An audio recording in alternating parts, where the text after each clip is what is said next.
پروردگار عالم نے ہم گناہگاروں پر کرم نوازی فرمائی، ہمیں ایسے لوگ عطا فرمائے، ایسے بندے عطا فرمائے کہ جنہوں نے اللہ کے قرآن کے مخارج کو صحیح انداز میں امت تک پہنچایا۔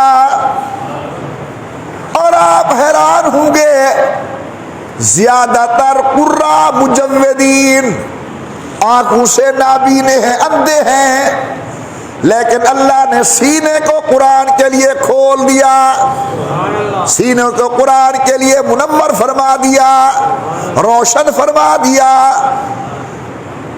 اللہ تعالیٰ نے جس طرح قرآن کے الفاظ کی حفاظت کی ہے، اسی طرح قرآن کی تجوید کی بھی اللہ نے حفاظت کی ہے۔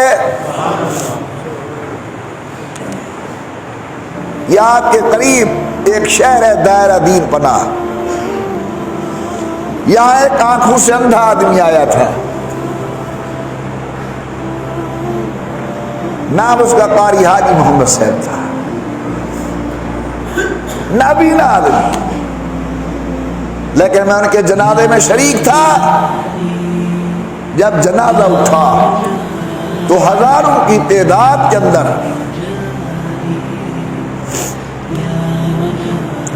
بڑے بڑے قراء روتے ہوئے نظر آئے، جن کو اپنے فن پہ ناز ہے، جو پڑھتے ہیں تو لوگ ہش ہش کرتے ہیں۔ ان سے پوچھا گیا کہ کیوں رو رہے ہو؟ جواب دیتے تھے آج ہمارے استاد کا جنازہ اٹھ رہا ہے۔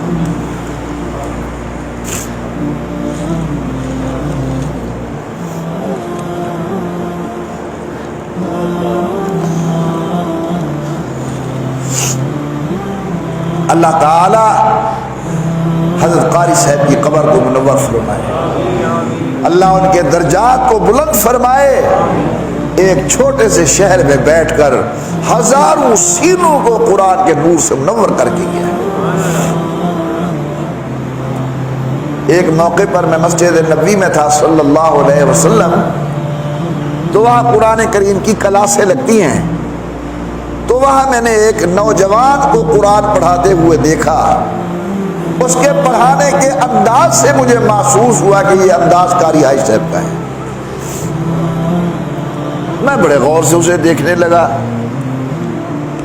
اور بڑے شوق سے میں سن رہا تھا اس کی تلاوت کو، بچوں کو پڑھا رہا تھا۔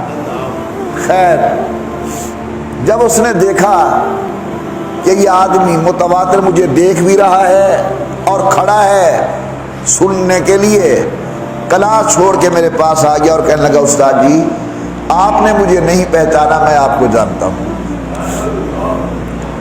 میں نے کہا بیٹا آپ کیسے جانتے ہیں؟ اس نے کہا میں قاری حاجی صاحب کے پاس اللہ کا قرآن